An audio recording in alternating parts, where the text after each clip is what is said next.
যত নিয়ামত, বল নিয়ামত মানে কি? আল্লাহর সন্তুষ্টি। নিয়ামত মানে কি? তাহলে আপনি আমাকে যত নিয়ামত দান করেছেন, সবচাইতে উত্তম নিয়ামতের নাম হলো মৃত্যু। আপনারা বলেন তো, মুসা নবীর মাথা ঠিক আছে? দুনিয়াতে মানুষ যারা আমরা এসেছি, আমরা মরবার চাই? কথা সত্যি করে বলেন, আমরা মরবার চাই? এখন স্বামীর ক্যান্সার রোগ হয়েছে, স্বামীর ডাক্তার বলেছে এক আধ মাসের মধ্যেই মারা যাবে। বউ প্রতিদিন যায় স্বামীর কাছে কান দিয়ে বলে, আল্লাহ আমার হায়াত স্বামীর দাও, স্বামীর মৃত্যু আমাকে দাও। স্বামী বলতেছে, করে পারলি তুই একটা সুস্থ মানুষ, তুই কেন মরবার চাস? বলে না, আপনি মরে গেলে আমি কাকলে থাকবো, এই জন্য আল্লাহ জানো আমার হায়াত আপনাকে দেয় আর আপনার মৃত্যু আমাকে দেয়। স্বামী এখন বউকে বুকের মধ্যে নিয়ে বলতেছে, তোর মতন একটা ভালো বউ পেলাম, কিন্তু আল্লাহ হায়াত দিল না। বউয়ের কথা শুনে স্বামী কিন্তু অত্যন্ত খুশি। রাতের বেলা স্বামী স্ত্রী যখন বিছনায় ঘুমায় গেছে, ওই বাড়িতে একটা আড়িয়া গরু ছিল। ধরে কোন কি গরু? আড়িয়া গরু ছিল। এখন আড়িয়া গরু দড়ি ছিঁড়ে খাওয়ার জন্য বার হয়েছে, কিন্তু গেট বন্ধ। ওই এখন বাড়ির মধ্যে ঘুরতেছে, বারান্দা থেকে সিলভারের পাতিল, ওই পাতিলের তলায় হলো চিটেল আলি। পাতিলের তলায় কি? চিটেল আলি। এখন ওই আড়িয়া গরু ওই তলার চিটেল আলি খাবার চায়, কিন্তু এত নিচে যে নাগাল পায় না। এখন জোর করে যখন খাবার চায়, তখন নাগাল পাইছে ঠিকই, কিন্তু ওই পাতিলের সিলভারের পাতিলের কান্দার সাথে ছোট ছোট দুটো শিং আটকে গেছে। এখন লালি খাওয়া শেষ, কিন্তু মাথা ঝাঁকায় পাতিল আর মাথার থেকে খসে না। এখন আড়িয়া গরু গোয়াল ঘরও ছিঁড়ে না, স্বামী স্ত্রী যে ঘরে ঘুমা আছে সে ঘরও তো আর ছিঁড়ে না। ওই গোয়াল ঘর মনে করে স্বামী স্ত্রী যে ঘরে ঘুমাইছে, ওই ঘরের মধ্যে হো শব্দ করে ঢুকছে। বউ চিল্লে বলতেছে, বাবা আজরাইল ঢুকছেই যখন, এই যে ক্যান্সার রুগী এক ধরো, ঢুকছেই যখন, তাহলে এই যে ক্যান্সার রুগী এক ধরো। এখন স্বামী চিল্লে বলতেছে, কেরে বিবি কি হয়েছে? বলে আজরাইল ঢুকছে, আপনাকে দেখাই দিলাম। স্বামী বলতেছে, সকালবেলা তুই কইলি যে আমার হায়াত আপনাকে দেখ, আপনার মৃত্যু আমাকে দেখ। বউ বলতেছে, মৃত্যুর কথা মুখে বলা যায়, কিন্তু অন্তর থেকে কেউ মরবার চায় না। ধরে কোন কথা ঠিক কি না? এখানে আল্লাহ বলতেছেন ইজা মানে কি? যখন আসাবাতুহুম মুসিবা, তোমাদের উপরে বিপদ আপদ মুসিবত আসবে, ক্বালু তখন তোমরা বলবে ইন্না লিল্লাহি ওয়া ইন্না ইলাইহি রাজিউন। আপনারা বলেন তো, বর্তমানে সবচাইতে বড় বিপদ কি? যেই বিপদ দেখলে ইন্না লিল্লাহ বলা লাগবে। বুঝতে পারতেছেন না? বর্তমানে আমি তিনটা বিপদের কথা বলবো। সবচাইতে বড় বিপদ হলো আমরা কোরআনের ওয়াজ শুনি, কিন্তু কোরআন কায়েমের আন্দোলন করি না। ধরে কোন কথা ঠিক কি না? কোরআনের ওয়াজ শুনবো, আবু জেহেলের মতন সারা রাত শুনবো, সারা রাত শুনবো। আবু জেহেল তো বসার চান্স পায়নি, ওরকম দাঁড়িয়ে থেকে ঘন্টার পর ঘন্টা কোরআন শরীফ শুনছে। ধরে কোন কথা ঠিক কি না? শোনেনি? কথা কোন শোনেনি? সকালবেলা গিয়া মিটিংয়ের মধ্যে মুখ ফসকে বলে দিচ্ছে, হঠাৎ মুখ ফসকে বলে গেছে। এত সুন্দর কোরআনের বাণী, রাতটা কোন দিক দিয়ে গেল আমি বুঝবারই পারিনি। এত সুন্দর কোরআনের বাণী, রাতটা কোন দিক দিয়ে গেল আমি আবু জেহেল বুঝবারই পারিনি। তা আবু সুফিয়ান বলতেছে, নেতা যেই কোরআন শুনতে রাত কোন দিক দিয়ে যায় বোঝা যায় না, সেই কোরআন ধরলে অসুবিধা কি? না শুনলেই যদি এত মজা লাগে, তাহলে ধরলে অসুবিধা কি? আবু জেহেল বলতেছে, আবু সুফিয়ান এই কথা জোরে বলা যাবে না, তুই আমার কাছে আয়, তোর কানে কানে বলতেছি। এখন যে আবু সুফিয়ান কাছে আইছে, কানের সাথে মুখ লাগায় বলতেছে, এই কোরআনকে যদি গ্রহণ করি তাহলে তোর আমার ভুয়া নেতৃত্ব চলবে না। আমরা যে নেতাগিরি করতেছি, এই নেতাগিরি হলো ভুয়া নেতা। জোরে কোন কি নেতা? কোরআন ছাড়া যারা বর্তমানে বাংলাদেশের নেতা, তারা কি নেতা? অত ভুয়া নেতা কোয়া লাগবে না, খালি কোন ভুয়া। জোরে বলেন কি? আরো জোরে বলেন কি? আবু জেহেল বলতেছে, আবু সুফিয়ান এই কোরআনকে যদি গ্রহণ করি, তোর আমার ভুয়া নেতৃত্ব চলবে না, আসল নেতা হয়ে যাবে আব্দুল্লাহর এতিম পোলা। আল্লাহর কোরআনকে যদি গ্রহণ করি, তাহলে বাংলাদেশে কোনো ভুয়া নেতা চলবে না। প্রত্যেকটা নেতা যেমন সমাজের নেতৃত্ব দিবে, আবার মসজিদে গেলে ইমামতিও করতে পারবে। জোরে কোন কথা ঠিক কিনা? আজকে দেখলেন বিএনপির একটা অনুষ্ঠানে একজন নেতা একটা সূরা ইখলাস পড়তেছে। দেখেন না আপনারা সূরা ইখলাস পড়তেছে, এক সূরা ইখলাস সবচেয়ে ছোট সূরা, সেটার মধ্যে ভুল করে ফেলে দিচ্ছে। চিন্তা করে দেখেন, সবচাইতে বড় বিপদ হলো ইন্নালিল্লাহ কখন পড়বো? যতদিন পর্যন্ত কোরআনের রাষ্ট্র কায়েম না হয়েছে ততদিন ইন্নালিল্লাহর মধ্যে আমাদের থাকা লাগবে। আর একটা বিপদ হলো, মা এসে বলতেছে হুজুর আমার সন্তান এত কান্দে, আপনি একটু দোয়া দরুদ পড়ে ফু দেন। তো দোয়া দরুদ পড়ে ফু দিলাম, আগে যা কান্দে তার চাইতে বেশি কান্দে। তখন বলতেছে হুজুর দোয়া দরুদ দিয়ে হবে না, একটু পানি পড়া দেন। আমি দেখলাম কোরআনের মধ্যে সবচাইতে দামি একটা আয়াত আছে, নাম হলো আয়াতুল কুরসি। আছে না নাই? সে আয়াতুল কুরসি এর সাথে দুটা সূরা যোগ করলাম, ফালাক আর নাস, পড়ে পানি ফুট দিলাম, বললাম এই পানি 3 বার খাওয়ান, দেখেন তো কান্না বন্ধ হয় কিনা। পানি 3 বার খাওয়ানোর পরে মা এসে আমাকে বলতে যে হুজুর বর্তমানে দোয়া দরুদের দাম নেই, বর্তমানে দোয়া দরুদের কাম হবে না। আমি চিন্তা করলাম দোয়া দরুদ দিয়ে কাম হবে না, তাহলে কি দিয়ে কাম হবে? যাই হোক, মনটা আমার খুব খারাপই হলো। কয়েকদিন পরে মেয়েটাকে বললাম মা তোমার সন্তান আর কান্দে, বলে আর কান্দে না হুজুর। তো কোন দোয়ায় কাম আছে? না কোনো দোয়া লাগেনি, তোর বাপ একটা মোবাইল কিনে দিছে, যখনই কান্দে তখনই চালু করে সামনে দেয়, ওরা কান্না বন্ধ হয়ে যায়। সবচাইতে বড় বিপদ হলো এই ছোট ছোট বাচ্চাদেরকে মোবাইল খেলা দেখানো, মোবাইল দিয়ে ভাত খাওয়ানো। এটা হলো মুসলমানের জন্য সবচাইতে বড় বিপদ। জোরে করে কথা ঠিক না? এখন আপনারা বাচ্চার হাতে মোবাইল দিবেন, দিচ্ছেন তো সবাই। সবচাইতে বড় বিপদ হলো আমাদের ইয়ং জেনারেশন। খুব খেয়াল করবেন, ইন্নালিল্লাহ কখন পড়বো? রাস্তার ধারে দাঁড়ায় পেশাব করতেছে, রাস্তার ধারে দাঁড়ায় পেশাব করতেছে। ওটা দেখার পরে এক লোক মসজিদে যায় বলতেছে নাউজুবিল্লাহ নাউজুবিল্লাহ। তার একজন বলে ভাই নাউজুবিল্লাহ কেন? বলে কুত্তার কাম একটা ছেলে করতেছে, পারে দাঁড়ায় পেশাব করতেছে। তার একজন শোনা কয় নাউজুবিল্লাহ।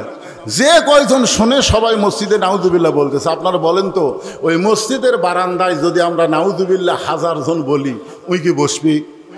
তা যে দাঁড়ায় পেশাব করতেছে কি করা লাগবে? কি করা লাগবে চিন্তা করে দেখেন। দরকার হলো যেখানে দাঁড়ায় পেশাব করতেছে বিলে যেমন ইন্দুর ধরে, আস্তে আস্তে আস্তে আস্তে আপনার পিছনে যায় জোরে বলবেন নাউজুবিল্লাহ। ওই এত জোরে সেন্ট টানবি চামড়া আটকে যাবি। জোরে কোন কথা ঠিক কিনা? সবচাইতে বড় বিপদ হলো যেখানে অন্যায় হচ্ছে সেখানে কোনো বাধা হচ্ছে না। জোরে কোন কথা ঠিক কিনা? এই যে দেখেন কয়েকদিন হলো যে খুনগুলা হচ্ছে, দিন দুপুরে খুন হচ্ছে, একে সিসি ক্যামেরার মধ্যে খুনগুলো আমরা দেখতেছি। যে হাজার হাজার মানুষের মধ্যে একটা মানুষের গলা কাটতেছে, একটা মানুষকে পাথর দিয়ে মারতেছে, আর হাজার হাজার মানুষ চায়া চায়া দেখতেছে। জোরে কোন কথা ঠিক কিনা? কথা বলেন না কেন ভাই? সবচাইতে বড় বিপদ, এর চাইতে বড় বিপদ আর কি হবে? অন্যায় করে একজন আর 1000 জন তাকায় দেখে। সবাই চিন্তা করে আমি বাঁচলে বাপের নাম, ওর জন্য আমি মরবো কেন? আপনি যতই চেষ্টা করেন আপনি বাঁচবেন না, আপনাকে মরতেই হবে। সবচাইতে বড় বিপদ হলো অন্যায়কে বাধা না দেওয়া। জোরে কোন কথা ঠিক কি না? সবচাইতে বড় বিপদ। এটা বলি শেষ, একটু খেয়াল করেন, বেশি লম্বা ওয়াজ করবো না, সেজন্য ওয়াজই ধরি নেই। যিনি মাঝে মধ্যে আল্লাহর সঙ্গে গল্প করতেন, মাঝে মধ্যেই আল্লাহর সঙ্গে কথা বলতেন, যার একটা ডিগ্রি ছিল কালিমুল্লাহ। জোরে কোন ডিগ্রির নাম কি? কালিমুল্লাহ। তিনি মাঝে মধ্যে একটা জায়গায় যেতেন, জায়গার নাম হলো তুর পাহাড়। জোরে বলেন কি পাহাড়? তুর পাহাড়ে গিয়ে কার সঙ্গে কথা বলতেন? আল্লাহর সঙ্গে কথা বলতেন। আল্লাহ রাসূল বলেছেন মুসা নবী তুর পর্বতে গেলে আল্লাহ যেমন খুশি হয়, আমার উম্মতেরা 5 বার যখন মসজিদে যাবে আল্লাহ মুসা নবীর চাইতেও বেশি খুশি হয়। ধরে কোন সুবহানাল্লাহ। আল্লাহ ডাক দে বলে মুসা তোমার খবর কি? মুসা বলতেছে আলহামদুলিল্লাহ। এখন আপনারা বলেন, আমি যখন বললাম ভাই আপনারা কেমন আছেন, তখন আপনাদের মধ্যেও কিন্তু 2-1 জন বলছে হুজুর আপনি কেমন আছেন। একথা বলেননি? কেন বলছেন? কেউ যখন কারো খবর জানতে চায় তাহলে তারও খবর জানা দরকার। জোরে কোন ঠিক কিনা? এখন মুসা নবী তো সাহস করে বলতেছে আল্লাহ আপনি কেমন আছেন। এখন মুসা নবী কি বলেছে? আলহামদুলিল্লাহ। তখন কিন্তু মুসা নবীকে ফেরাউন অত্যাচার করতেছে। ফেরাউন অত্যাচার করার পরেও মুসা নবী কিন্তু নাউজুবিল্লাহ কয়নি, আল্লাহকে বলেছে আলহামদুলিল্লাহ। মুসা নবী বলতেছে আল্লাহ আপনি কেমন আছেন? তো আল্লাহ এখন বলতেছে আমি আল্লাহ কেমন আছি যদি জানবার চাও তাহলে ফেরাউনের কাছে যাও। আপনারা কি বললেন যে আপনাদের গ্রামে মসজিদ কয়টা? ধরে কোন কয়টা? তাহলে বাদ বাকি জায়গা কার? না না আল্লাহ। আপনি আঙ্গুল দিয়ে দেখে দিচ্ছেন হুজুর ওই যে পুকুর দেখতেছেন ওটা আমার, ওই যে বাড়ি আশহাদু আল্লা ইলাহা ইল্লাল্লাহ নামাজের মধ্যে আঙ্গুল তোলেন না, এই আঙ্গুলের নাম কি? শাহাদত আঙ্গুল। আপনি সাক্ষ্য দিচ্ছেন ওই পুকুর আমার, ওই বাড়ি আমার, ওই জমি আমার, ওই জমি আমার ভাইয়ের, ওই জমি আমার চাচা। এলাকার মধ্যে পাও দেওয়ার জায়গা কারো নেই। তো সবই যদি তোমাকে হয় আল্লাহর, তখন বলতেছে আল্লাহটা যদি দেখতে চান হুজুর তাহলে পশ্চিম পাড়ার যাবেন না দক্ষিণ পাড়ার যাবেন? আল্লাহটা দেখবার গেলে 2 মিনিট হাঁটা লাগবে। কয় মিনিট হাঁটা লাগবে? তো 2 মিনিট হাঁটা পশ্চিম পাড়ার যায় মসজিদের সামনে দাঁড়ায় বলতেছে এখানেও আল্লাহর কিছু ছিল না হুজুর, আমার চাচা আল্লাহ 10 শতক দান করছে।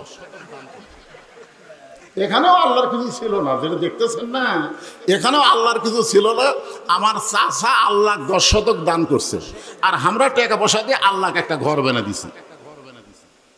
তখন 2 কান্দের ফেরেশতা বলতেছে আল্লাহ এই দেশের নাম কি? এই দেশের নাম কি যেই দেশে তোমার কিছুই নাই, ওর চাচা তোমাকে জায়গা দিছে আর এরা টাকা দিয়ে ঘর বানিয়ে দিছে? আল্লাহ বলতেছে ওই দেশই হলো ফেরাউনের দেশ, নাম হলো বাংলাদেশ। যতদিন পর্যন্ত কোরআনের ওয়াজ শুনবেন, কোরআন মোতাবেক না চলবেন, ততক্ষণ বুঝতেই পারবেন না সবকিছুর মালিক আমার আল্লাহ। জোরে কোন কথা ঠিক কি না? সবকিছুর মালিক কে? সবকিছুর মালিক আল্লাহ। আল্লাহ কিভাবে চলতে বলেছেন সেই চলার কথা আল্লাহ কোরআনে বলছেন কি বলেন নাই? জোরে কোন বলছেন কি বলেন নাই? খুব খেয়াল করবেন। অথচ মুসা নবী বলতেছে আল্লাহ আপনি আমাকে যত নিয়ামত দান করেছেন তার মধ্যে উত্তম নিয়ামতের নাম হলো মৃত্যু। আল্লাহ বলতেছে মুসা মানুষ মরবার চায় না, সেই মৃত্যু তোমার কাছে উত্তম হওয়ার কারণ কি? মুসা বলতেছে আল্লাহ 3টা কারণ।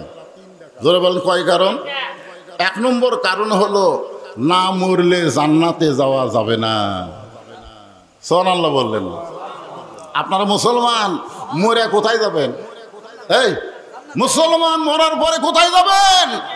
আপনার দেহ যাবে কবরে, কিন্তু আপনার ভিতরে রুহুর কোনো কবর হবে না। এই পাখিকে আল্লাহ ইল্লিন নামক জান্নাতের বাগানে কিয়ামত পর্যন্ত জায়গা দিবে। জোরে কান সুবহানাল্লাহ। এখন চিন্তা করেন মরাটা ভালো না খারাপ? আমাদের জন্য মৃত্যু ভালো না খারাপ? তাহলে আমরা বিপদের আয়াত পড়ি কেন?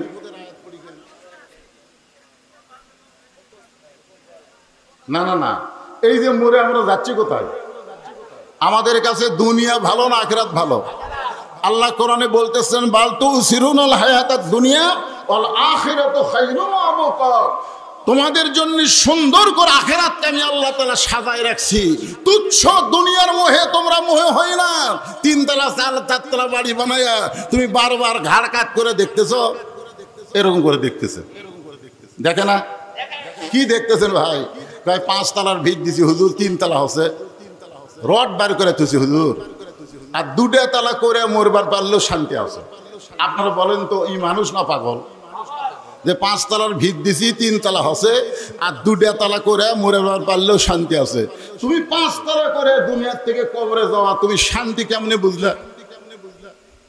এই জন্যে খুব খেয়াল করবেন, আমরা মুসলমান হয়ে যদি মরতে চাই আমাদের মৃত্যুটা কোনো কষ্টের কারণ হবে না, মৃত্যু হবে আমাদেরকে জান্নাতকে বরণ করা। জোরে কোন কথা ঠিক কিনা? আল্লাহ বলে মুসা মৃত্যুকে পছন্দ করার 2 নম্বর কারণ কি? মুসা বলতেছে আল্লাহ মৃত্যুকে পছন্দ করার 2 নম্বর কারণ হলো আমার মৃত্যুটা কেবলমাত্র আপনার জন্যে আমি ওয়াকফ করেছি। সুবহানাল্লাহ বলে। তাহলে কোরআনের শাসন যদি চালু না হয় নামাজ কায়েম হবে? আওয়ামী লীগ ক্ষমতাত গেলে নামাজ কায়েম হবে? বিএনপি ক্ষমতাত গেলে নামাজ কায়েম হবে? নামাজ কায়েম হবে কোরআনের দল যখন ক্ষমতার চেয়ার পাবে। জোরে কোন কথা ঠিক কিনা? এখন নামাজ কায়েম হলে 3টা পুরস্কার কি? 1 নম্বর পুরস্কার হলো আপনার ছেলে মেয়েদেরকে নিয়ে কোনো টেনশন করা লাগবে না। আজকে প্রত্যেকটা ছেলেদের হাতে হাতে একটা করে মোবাইল আছে না নাই? এ কথা কোন আছে না নাই? আপনি যখন ঘুমায় যান, আপনার যুবক ছেলে মোবাইল কি করতেছে রাতে আপনি জানেন? আপনি জানেন না তো। কিন্তু আপনার ছেলে যদি 5 ওয়াক্ত নামাজি হয়, ওর হাতে মোবাইল থাকলে কোনো টেনশন নাই। কেন টেনশন নাই? ইন্না সালাতা তানহানিল ফাহশাই ওয়াল মুনকার। একমাত্র নামাজই পারে মানুষকে যাবতীয় বেহুদা এবং খারাপি কাজ থেকে বাঁচায় দিতে। কয় পুরস্কার পেলেন? 1 পুরস্কার। 2 নম্বর পুরস্কার হলো আল্লাহ বলতেছেন ফালিয়াবুদু রাব্ব হাযাল বাইত الذي أطعمهم من جوع وآمنهم من خوف। এখানে আল্লাহ 2টা পুরস্কারের কথা বলতেছেন যে তোমরা ওই ঘরের মালিকের গোলামি করো, মানে নামাজ পড়ো, তাহলে আমি আল্লাহ সঙ্গে সঙ্গে তোমাদের 2টা পুরস্কার দেব। 1 নম্বর পুরস্কার হলো তোমাদেরকে রেজেকের কোনো পেরেশানি করা লাগবে না। রেজেকের মালিক হচ্ছে আল্লাহ। অমামিন দাব্বাতিন ফিল আরদি ইল্লা আলাল্লাহি রিজকুহা। পৃথিবীতে এমন কোনো বিচরণশীল প্রাণী নাই যার রেজেকের দায়িত্ব আল্লাহর হাতে নাই। তাহলে আমাদের রেজেকের দায়িত্ব আল্লাহর হাতে আছে না নাই? জোরে করে আছে কি নাই? কিন্তু আপনি যখন নামাজি হবেন তখন আল্লাহ তাআলা এই রেজেকের পেরেশানি মুক্ত জীবন আপনাকে দান করবেন। এখানে আরেকটা পুরস্কার হলো ওয়া আমানাহুম মিন খাউফ। আমাদের 3 দিকে ভারত। কতগুলো নেতারা মঞ্চে গিয়া বলে টুপিওয়ালারা কোরআন দিয়া বাংলাদেশ চালানোর নিয়ত করতেছে, কিন্তু এরা তো জানে না যে 3 দিকে ভারত, একদিকে বঙ্গোপসাগর। ভারত যদি একবার রাগ করে ধাবাল মারে, বাংলাদেশের মুসলমান বঙ্গোপসাগরে চুবড়া মরবে। বলে এরকম বলে হুজুর কোরআন বিজয়ের ওয়াজ করেন, কিন্তু কোরআন দিয়ে বাংলাদেশ চালাবার পারবেন? সামান্য একটা বাংলাদেশ, তার 3 দিকে হলো হিন্দু ভারত। ওরা যদি একবার আক্রমণ করে কোন দিকে যাবেন? যাওয়ার তো কোনো জায়গা নাই। যারা ভারতপন্থী, হাসিনাপন্থী, তাদেরকে ভারত না হয় জায়গা দিবে, কিন্তু টুপিওয়ালাদেরকে তো ভারত জায়গা দেবে না। ধরে এখন ঠিক কিনা? আমি অসুস্থ, আমি ভিসা করে ভারতে একটু চিকিৎসা করব, আমার টুপি আর দাড়ি দেখে বলতেছে হুজুর বর্তমান হিন্দু মুদি এমন খাবার খেচ্ছে আর কোনো ভিসাই দিচ্ছে না, তার মধ্যে আপনি টুপিওয়ালা। তাহলে চিন্তা করেন যদি ভারত আমাদেরকে আক্রমণ করে, আমাদের এক বঙ্গোপসাগর ছাড়া তো কোনো রাস্তা নাই। কথা কন না কেন ভাই? রাস্তা আছে? নাই। এখন বঙ্গোপসাগর কি আপনি পাড়ি দিতে পারবেন? এই জন্য আল্লাহ বলতেছেন আমানাহুম মিন খাউফ। যখন তুমি নামাজি হয়ে যাবে, আল্লাহর গোলামি হয়ে যাবে, আল্লাহর বান্দা হয়ে যাবে, তখন যাবতীয় ভয় থেকে আমি আল্লাহ তোমাকে পুরোপুরি নিরাপত্তা দিয়ে দিব। তোমার ইমানের মধ্যে আল্লাহ ছাড়া অন্য কারো ভয় থাকবে না। একমাত্র ভয় থাকবে কার? আল্লাহ। তাহলে জন্মগতভাবে আমরা মুসলমান আর বিশ্বনবীর উম্মত আর হেদায়েত স্বরূপ পেয়েছি আল্লাহর কোরআন। জোরে কোন সুবহানাল্লাহ। যে কোরআন থেকে এতক্ষণ পর্যন্ত আপনারা আলোচনা শুনতেই ছিলেন, আলোচনা শুনতেই যদি আপনাদেরকে এত ভালো লাগে, সেই কোরআন বাংলার জমিনে যখন প্রতিষ্ঠা হবে তখন আমাদেরকে কেমন ভালো লাগবে। আমরা তো শুধু কোরআন শুনতেছি, কোরআনকে তো বাস্তবে দেখতেছি না। জোরে কোন ঠিক কিনা? আমি যে আয়াতে কারিমা তেলাওয়াত করেছি, এই আয়াতে আল্লাহ পাক বলতেছেন ইজা আসাবাতুহুম মুসিবা, যখন তোমাদের উপরে বিপদ আপদ মুসিবত আসবে, ক্বালু, তখন তোমরা বলবে ইন্না লিল্লাহি ওয়া ইন্না ইলাইহি রাজিউন। আপনারা বলেন তো আমরা এই আয়াতটা কখন পড়ি? মানুষ মারা গেলে পড়ি, ঠিক কিনা বলেন? আসলে এটা কিন্তু মানুষ মরে গেলে পড়ার আয়াত না, এটা হচ্ছে বিপদ আপদ মুসিবতের আয়াত। তো এখন আপনারা বলেন কোরআনের ওয়াজ শুনতেছেন কিন্তু কোরআন মোতাবেক চলতে পারতেছেন না, এটা কি রহমত না বিপদ? কারণ আল্লাহ তাআলা যেখানে বলতেছেন অনুনাজ্জিলু মিনাল কোরআনি মা হুয়া শিফাউ ওয়া রাহমাতুল লিল মুমিনিন, মুআলামিন না মুমিনিন, যে কোরআনকে যাবতীয় রোগের শিফা হিসাবে রহমত স্বরূপ আল্লাহ তাআলা মুমিনদের জন্য নাজিল করেছেন। সুবহানাল্লাহ বলেন। তাহলে কোরআন আমাদের জন্য কি রহমত না গজব? জোরে বলেন। তাহলে এখানে বোঝা গেল যতক্ষণ পর্যন্ত আল্লাহর কোরআন অনুযায়ী আমরা না চলবো ততক্ষণ পর্যন্ত আমরা রহমতে থাকবো না বিপদে থাকবো? তাহলে কোরআন শোনার নাম রহমত না, কোরআনকে গ্রহণ করার নাম হচ্ছে রহমত। এই জন্য আল্লাহ বলতেছেন, যখন কোনো বিপদ আপদ মুসিবত আসবে তখন তোমরা বলবে ইন্না লিল্লাহি ওয়া ইন্না ইলাইহি রাজিউন। আপনারা বলেন তো, বাংলাদেশ স্বাধীন হওয়ার পর থেকে এ পর্যন্ত আমরা কি রহমতে আছি না বিপদে আছি? একটু চিন্তা ভাবনা করে বলা লাগবে, আমরা কি রহমতে না বিপদে? তাহলে আমরা যে মানুষ মরলে খালি ইন্নালিল্লাহ পড়ি, কিন্তু এখানে তো মানুষ মরার পরে ইন্নালিল্লাহ পড়ার কথা নাই। আল্লাহ রাসূল একটা হাদিসে বলেছেন, বুখারী শরীফের হাদিস, মা তারাকতু বাদি আলা উম্মতি ফিতনাতুন আদারালা রাজুলু মিনান নিসা, রাওয়াহুল বুখারী কিতাবুল ফিতান। বুখারী শরীফের কিতাবুল ফিতান অধ্যায়ে আল্লাহ রাসূল বলতেছেন যে আমার পরে আমার উম্মতের জন্য সবচাইতে বড় বিপদ হলো পুরুষ মানুষের জন্য নারী নেত্রী হওয়া।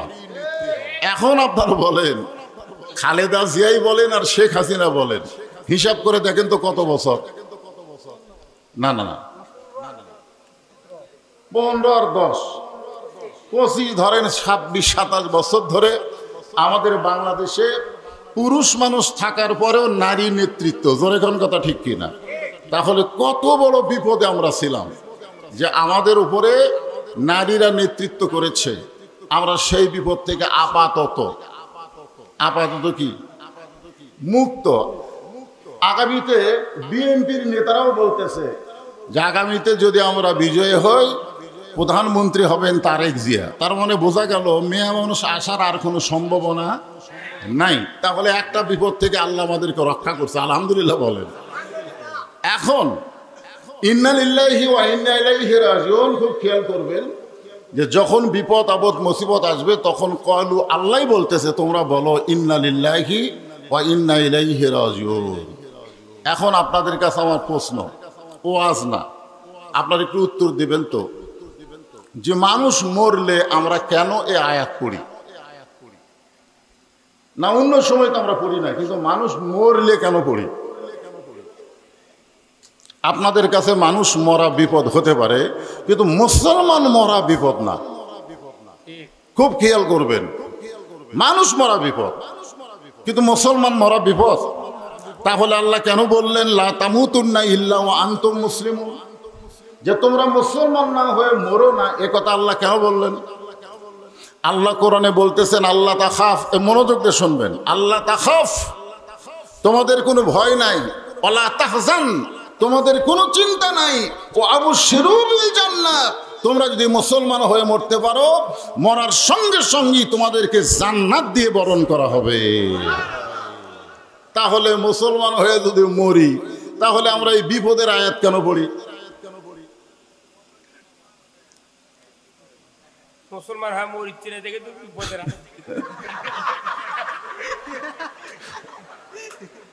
না, এটা কিন্তু হাসির জন্য না, জিনিসটা আপনাদেরকে কাছে জানতে চাচ্ছি যে আমরা মুসলমান মরার পরে কি হিন্দু মরার পরে এমনকি শোনেন, আমরা দেখেছি গতকাল একটা ফেসবুকে দেখলাম যে তোফায়েল আহমেদ নাকি মারা গেছে। কে মারা গেছে? সত্য মিথ্যা আল্লাহ জানে। তো ফেসবুকে দেখলাম 22টা কমেন্ট, তোফায়েল আহমদ মরার খবর শোনা 22টা কমেন্ট, তার মধ্যে 4টা কমেন্ট হলো ফি নারে জাহান্নাম, ফি নারে জাহান্নাম। তোফায়েল আহমদ কি সুন্দর একটা নাম, কিন্তু সেই মানুষটা আওয়ামী লীগ করার কারণে মরার পরে কমেন্ট আমি দেখলাম ইন্না লিল্লাহি একজনও পড়েনি, পরে সবাই লিখেছে ফি নারি জাহান্নাম, না হয় লিখেছে আলহামদুলিল্লাহ। তাহলে চিন্তা করে দেখেন, একটা আওয়ামী লীগ মরে গেলি মানুষ আর ইন্না লিল্লাহ পড়তেছে না, আলহামদুলিল্লাহ পড়তেছে, আর আমরা মুসলমান মরার খবর শুনে বিপদের আয়াত পড়তেছি। কারণ কি? আমি বহু আলেমকে জিজ্ঞাসা করছি, আমার ওস্তাদকেও জিজ্ঞেস করছি, হুজুর যে এই যে আল্লাহ বলতেছেন যখন তোমাদের উপরে বিপদ আপদ মুসিবত আসবে তখন তোমরা ইন্না লিল্লাহ পড়বে, তো আমরা তো মানুষ মরলে ইন্না লিল্লাহ পড়ি, এটা কেন পড়ি? আমার ওস্তাদেরা বলতেছে আগে থেকেই হয়ে আসতেছে। এটা আগে থেকে হয়ে আসতেছে। এই তো ইসলাম কি হয়ে আসার নাম? যখন ইসলাম কি হয়ে আসার নাম?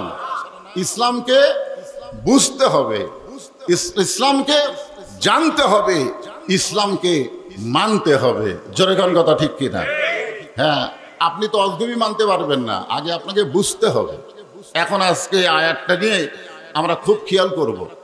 আল্লাহর একজন মস্ত বড় পয়গম্বর, যিনি মাঝে মধ্যে আল্লাহর সঙ্গে গল্প করতেন, মাঝে মধ্যে আল্লাহর সঙ্গে কথা বলতেন, যার একটা ডিগ্রি ছিল কালিমুল্লাহ। যেরকম ডিগ্রির নাম কি? কালিমুল্লাহ। তিনি মাঝে মধ্যে একটা জায়গায় যেতেন, জায়গার নাম হলো তুর পাহাড়। জোরে বলেন কি পাহাড়? তুর পাহাড়ে গিয়ে কার সঙ্গে কথা বলতেন? আল্লাহর সঙ্গে কথা বলতেন। আল্লাহ রাসূল বলেছেন, মুসা নবী তুর পর্বতে গেলে আল্লাহ যেমন খুশি হয়, আমার উম্মতেরা 5 বার যখন মসজিদে যাবে আল্লাহ মুসা নবীর চাইতেও বেশি খুশি হয়। জোরে কোন সুবহানাল্লাহ। এখন আপনারা বলেন তো, বাংলাদেশে 5 বার মসজিদে যাওয়ার মুসলমান আছে?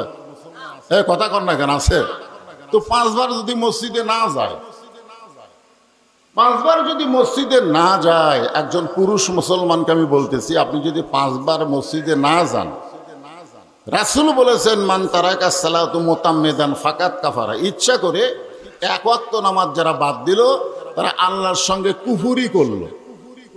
এই যে আমার ভাই ওয়াজ করলেন যে আল্লাযীনা ইম্মাক্কানাহুম ফিল আরদ, মুসলমানের মধ্যে কাউকে যখন ক্ষমতা দেওয়া হবে, তার 1 নম্বর দায়িত্ব কি? জোরে বলে 1 নম্বর দায়িত্ব কি? আকামুস সালাত, নামাজ কায়েম করা। আপনার কারণ মুসা নবীকেও তো ফেরাউন বলেছিল, মুসা এখন পলাবি কোন দিক দিয়ে? 3 দিকে সৈন্য অস্ত্র নিয়ে দাঁড়ায় আস, এখন তোর পলানোর কোনো রাস্তা নাই, একটাই জায়গা, সামনে সাগর। আল্লাহ কোরআনে বলেছেন, নাসরুম মিনাল্লাহি ওয়া ফাতহুন করিম ওয়া বাশশিরিল মুমিনিন। আল্লাহ তাআলা মুসা নবীর জন্য সাগরকে যদি রাস্তা বানায় দিবার পরে, ভারত যদি বাংলাদেশের মুসলমান আক্রমণ করে, বঙ্গোপসাগরকে আল্লাহ রাস্তা বানায় দিবার পরে। ধরে কোন কথা ঠিক কি না?